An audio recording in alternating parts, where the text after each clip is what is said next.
how to do that. Right. It's recording right now. On air. Okay, now it says on air. You're in the broadcast. So there was whatever you clicked. We were in a pause mode. It was called pre-show. And now whatever you clicked, we're on air. So I'm broadcasting to your desktop. I guess you can broadcast it, as you say, to Facebook, or I don't know where I'm broadcasting to. it's gonna be live. Yeah, Somewhere. we're Facebook Live. So tell me, if we're Facebook Live, tell me what the EPV program is all about for coaches.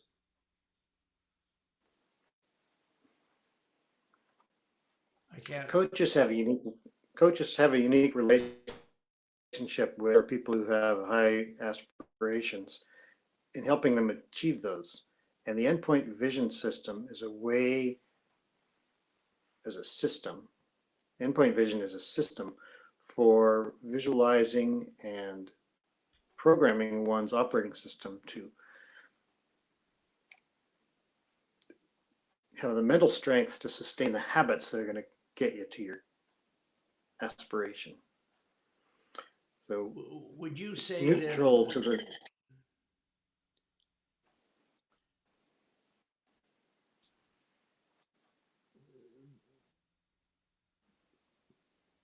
my question is, would you say that certainly the EPV system is critical for the athlete, but it might even be more critical or as critical for the coach, and for the coach to be on the program themselves to enable their athletes? Wouldn't that, sometimes we say that the athletes need to be on the program, but wouldn't it be just as important for the coaches to be on the program, or even more important? I would agree with that. Yeah, because there's an authenticity and an integrity when people are following the same principles. So if the coach says you should do this and they're not doing it themselves, there's an integrity gap there. Not that they're bad coaches. It's not as strong.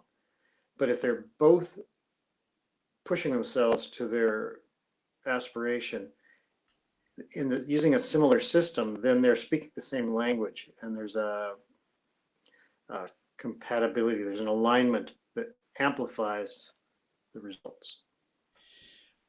Well, there's that, the alignment with you wanting.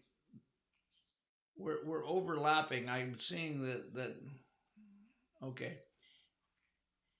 What I guess I'm driving at is that to some extent we've been looking at athletes or participants wanting to be on the EPV program, and I'm thinking today, based on our earlier discussion, is what's the continuity from one Olympics to the next Olympics? It's the coaching, and the coaching people need to be on the program themselves, not just so that they can transmit it to the athletes, but so that they can be on the program.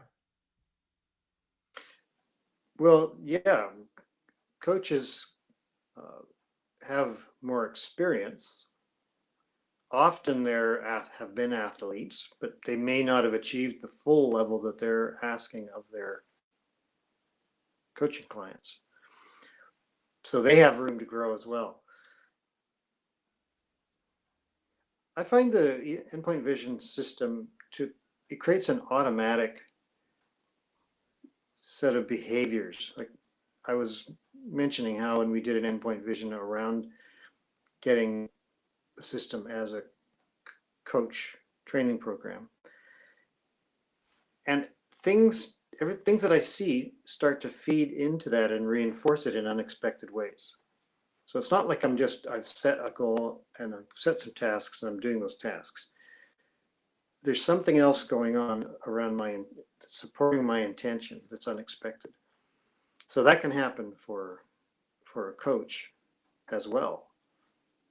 That there are new ways of communicating, new ways of seeing the performance of the athlete, awareness of other factors in the field, maybe what's going on with other athletes, and how that can feed in and they have radar for these other aspects that they might not otherwise have. They might have their own system for doing something. The endpoint vision is like opens up the radar and find other things going on in the world that reinforce what it is you're trying to achieve. So that's a strong reason for the coach being in their own growth experience as well, and probably having their own coach, right? Coach's coach, someone who's keeping them accountable and fresh. Well, I love this story of the swim coach in Australia. His name is missing his name, but he was a famous swim coach. And this was about 10 years ago. He would send the videotape overnight, download it overnight. Can you imagine downloading it overnight on the mainframe at the University of San Diego for Brent Rushall to observe the swimming, the swimmer that this coach in Australia wanted him to look at. But it was, even though this coach had already had people in the Olympics, he was still asking Brent Rushall to look at one of his swimmers. Not knowing that coach's name isn't very appropriate, but it was interesting that even though he was one of the better coaches in the world, he still wanted another look from another eye. Mm-hmm. Yeah, I think that's important to be open.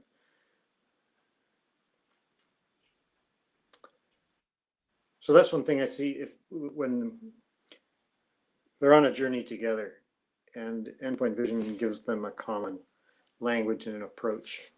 Okay, but you're And going you've back. had success with the endpoint vision. Now, when you were coaching the women's volleyball and the team got to gold, you all got there together. Um, what was your experience of that? I mean, you created this particular system. So, what were you drawing upon, or were you on the program yourself? I was on the program having a clear picture of where we were going. I never really fully instigated the business of making sure that the athletes understood the program and the picturing, although I would reinforce this is where we're going, this is what we're doing. But I took the lead. Uh, I'm still just driving that we've, and particularly with our earlier discussion of the Olympics, that we keep talking about what the athletes do, but we need to be talking more about what the coaches do and can do. And I think your example that you gave me of the South Africans deciding that they were going to do better in women's swimming, and all of a sudden they've done it. They've done it, but the real question is, what exactly did they do? I'm highly biased towards the idea that the success of a country will be related to the vision that the coaches have and the fact that they're on the endpoint vision program. Mm-hmm. All right. Well, that's our shot at endpoint vision as it applies to coaches. I'm hitting finish. I have no idea where this is going, but it might end up somewhere in the ether. And